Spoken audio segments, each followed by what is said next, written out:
All right. So, we're seeing more and more diverse societies these days, right? Yeah. With like different ethnicities, nationalities, religions, all kind of mixing together. Mhm. And it makes you wonder, like, how should liberal democracies, how should they respond to all this, Right.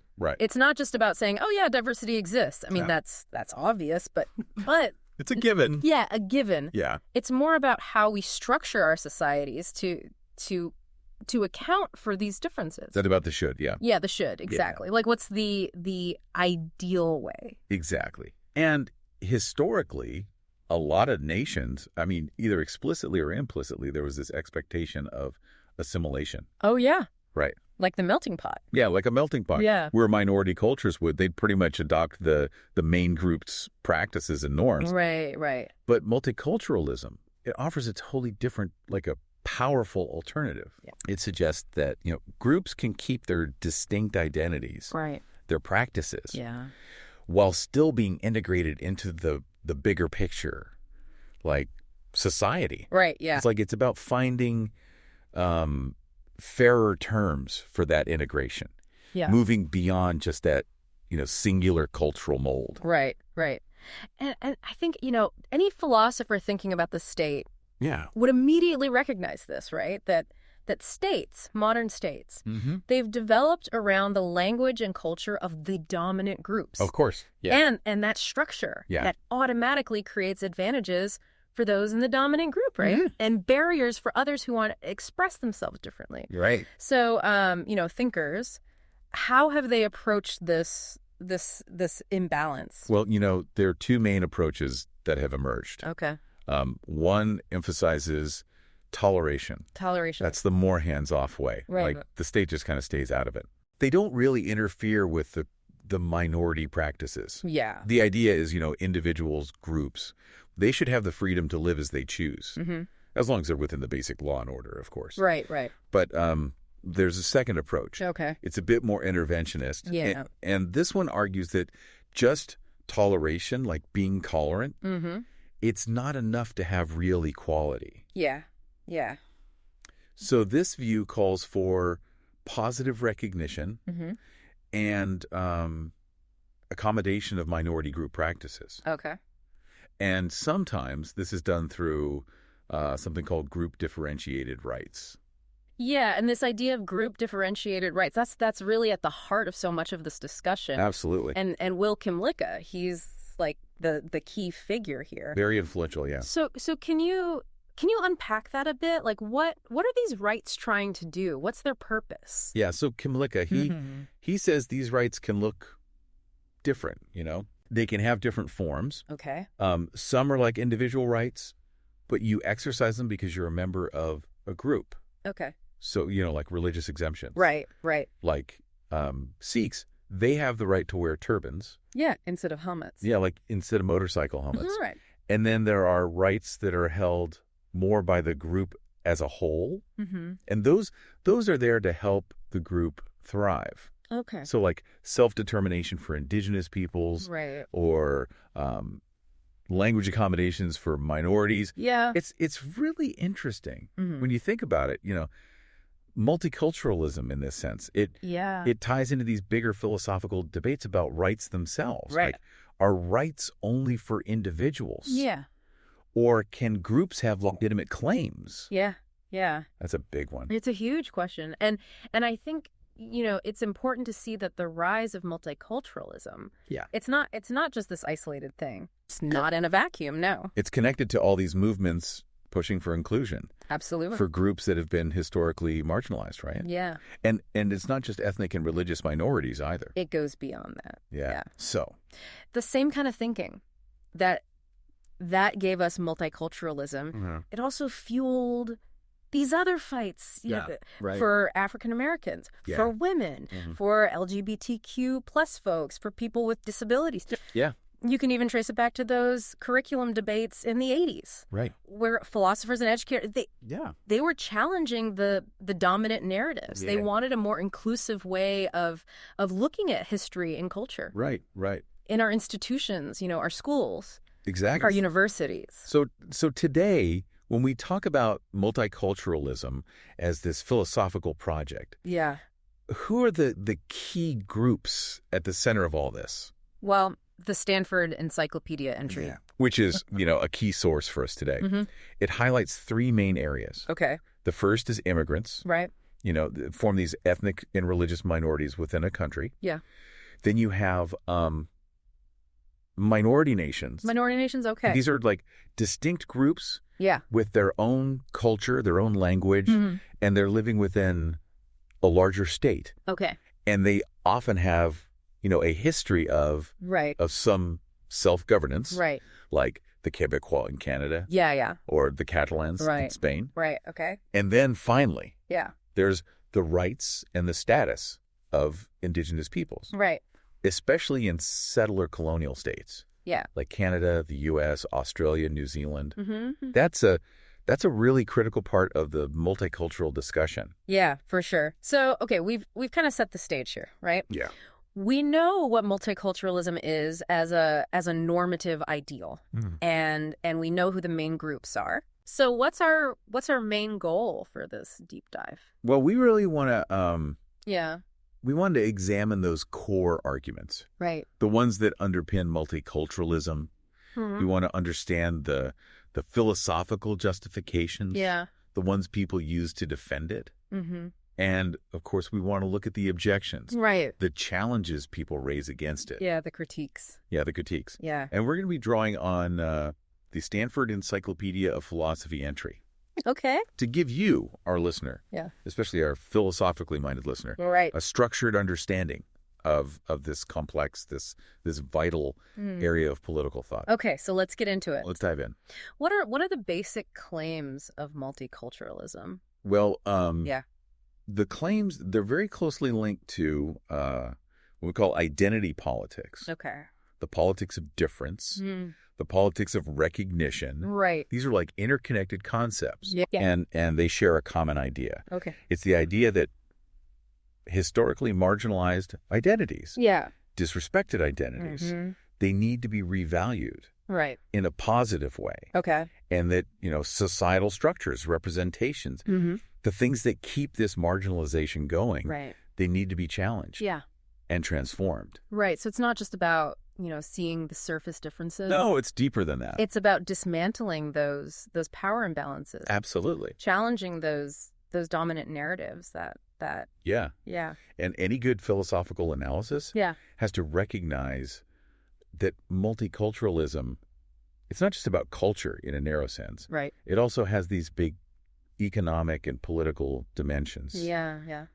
The claims being made, they often include demands to fix things. Right. Like economic disadvantages, political marginalization that people experience specifically because of their group. Right, yeah. Their group membership. Yeah. Because if your identity is constantly being devalued, right, it's going to have real consequences in your opportunities, in your political influence. Yeah, yeah. And culture itself, It's a tricky one. That's a complicated concept, right? It is. So when we're talking about multicultural claims, what parts of culture are we usually talking about? Yeah, that's a sharp observation. Yeah. Defining culture. Yeah. That's always a debate. Right. But when we look at specific claims, it often revolves around things like religion. Okay. Language, ethnicity, nationality. Right. And even race. Yeah. It's interesting, though. Okay. The Stanford entry points out that race, even though it's central to anti-racism, its role in multiculturalism is a bit different. Okay. How so? Well, in anti-racism, it's often about victimization and resistance. That's tied to racial categories. Right. Multiculturalism, it doesn't ignore those things, but it emphasizes, the positive stuff. Okay. Like cultural life. Yeah. Cultural expression, achievements. Right. That kind of thing. Okay. Yeah. So there's definitely overlap, but they're looking at things from different angles. Okay, that makes sense. And when we talk about recognition and education, that's a big area where multicultural principles come up. It is, yes. It's not just about, showcasing a group's art or literature. No. It's got to be more than that, right? For sure. Yeah. For multiculturalists, Recognition in education. Yeah. It means acknowledging the history, right? Mm-hmm. The history of subordination. Yeah. Marginalization. Right. The lived experiences. Yeah. The things that are shaped by that history. Right. Right. It's about creating a more complete picture, a more truthful understanding of the past and the present. Yeah. And, acknowledging that power dynamics shape how we tell those stories. Right. Yeah. So, okay. So the core claims, they involve revaluing those marginalized identities. Yeah. Addressing those systemic disadvantages. Right. And having this broader, deeper understanding of culture and history. Exactly. So let's move to the practical stuff. Yep. What do these group differentiated rights, what do they look like in the real world? So there's actually a pretty wide range. Okay. And that's because, different minority groups, they have different needs, different contexts. Mm-hmm. One type, it's about exemptions. Okay. Being exempt from laws. Yeah. Because of your sincerely held beliefs. Right. Or cultural practices. Okay. Another type is about achieving parity. Okay. Inclusion. Right. Like having multilingual ballots. Yeah. So the people who don't speak English can vote. Right, yeah. Or funding for minority language schools. Right. So that their languages don't disappear. Yeah. Or affirmative action. Right. To, help with historical underrepresentation. Right, right. So these are proactive steps to level the playing field. Exactly. Yeah. And then there are efforts to get more minorities into government. Okay. Like quotas. Right. For political parties. Yeah. Or creating minority majority districts. Okay. So that they have more of a voice. Gotcha. And then, there's the recognition of traditional legal codes. Interesting. Within the dominant legal system. Okay. So like religious courts having jurisdiction over certain things. Right. Like marriage or inheritance for members of specific communities. Gotcha. And then the most far-reaching are claims for self-government. Okay. Like limited self-government. Right. Like tribal sovereignty or the autonomy that Quebec has in Canada. Right. So it's a really wide range of rights depending on the situation. Exactly. Yeah. But it seems like the overall goal is to let minority groups live according to their own cultural and religious beliefs. Yeah, that's the idea. And as our source points out, a lot of these rights, they're there to help minority groups and the people in them. Right. To act in ways that are, consistent with their obligations, their cultural practices. Right. But it's tricky. Yeah. Because there's this debate, can these rights sometimes accidentally restrict people's freedoms? Right. People who aren't in the minority group. Yeah. Or even people who are. Yeah. All in the name of preserving the group's culture. Gotcha. So, like those language laws in Quebec. Right. They're there to protect French. Yeah. But they also put limits on English. Right. Yeah. It's a tension. Yeah. And it's also tricky. Yeah. Because like with that Pueblo membership rule. Right. Sometimes, the children of women who marry outside the group. Yeah. They're excluded. Right. So, group rights. Yeah. They can sometimes clash with individual choices. Right. Yeah. And that's a fundamental concern in liberal political philosophy. Definitely. Yeah. Right. This tension between collective identity and individual freedom. It's a recurring theme. Yeah. Okay. So we've got a sense of the claims. Yeah. And what these rights can look like. So let's get to the core of the debate here. Okay. What are the main justifications? Yeah. So like why should we support multiculturalism? Well, one of the big ones comes from a communitarian critique of liberalism. Okay. Liberalism often prioritizes the individual. Right. Like individual rights, freedoms, autonomy. Yeah. And sometimes it sees those as more important than community or collective goals. Right. But communitarians, they challenge that. Right. They question that individualistic focus. Okay. Some even question, like, the whole methodological individualism thing. Okay. The idea that you can understand society just by looking at individuals. Right, yeah. Individuals, they're shaped by their social contexts. Yeah. Their communities. Their shared culture. Right. And they say there are these irreducibly social goods. Okay. Like a shared language. Yeah. A vibrant public culture. Okay. A sense of collective identity. Right. And these things, they have their own value. Yeah. It's not just about what they do for individuals. All right. So this emphasis on the social Yeah. and the importance of culture, Mm-hmm. it lays the groundwork for saying that diverse groups have value. Right, right. Within a society. And this is where Charles Taylor comes in, right? Exactly. With his politics of recognition. Yeah. Yeah. So he's drawing on Hegel. Yeah, okay. And Hegel's idea of identity formation. Mm-hmm. And Taylor, he says, Yeah. our identities, we don't form them alone. Yeah. It's a dialogue Yeah. with others, Right. with society. Yeah, yeah. And this means we need others to recognize us, Okay. to feel like we belong, Mhm. to feel worthy. And what happens, according to Taylor, Yeah. when that recognition is missing? Well, he calls that Yeah. the absence of recognition or even misrecognition. Right. That's when you get a bad image of yourself from society, Right. a demeaning one. Yeah, yeah. And that can really hurt. Right. It can mess up your sense of identity, Yeah. undermine your self-respect. Yeah, yeah. So for Taylor, true recognition, Yeah. it's about reciprocal recognition among equals. Where groups recognize and respect each other. Gotcha. So how does this politics of recognition, right? Yeah. How does that compare to the more traditional liberal approaches? Well, Taylor, Yeah. he contrasts it with what he calls the politics of equal respect, Okay. which is that classic liberal idea, Yeah. same rules for everyone, Right. same rights, Yeah. and they're often suspicious of group stuff, Okay. collective goals. Right. And Taylor says, that approach, Mm-hmm. it can be inhospitable to difference Okay. because it wants to treat everyone the same. Yeah. And that can mean it overlooks the fact that Right. sometimes you need to treat people differently to get to true equality, Right. to get that real equality of worth and respect for different identities. Yeah. So the politics of recognition is more open to the idea Yeah, that different groups might need different things to achieve equality. exactly. Mm-hmm. Because it's based on judgments about what makes a good life. Okay.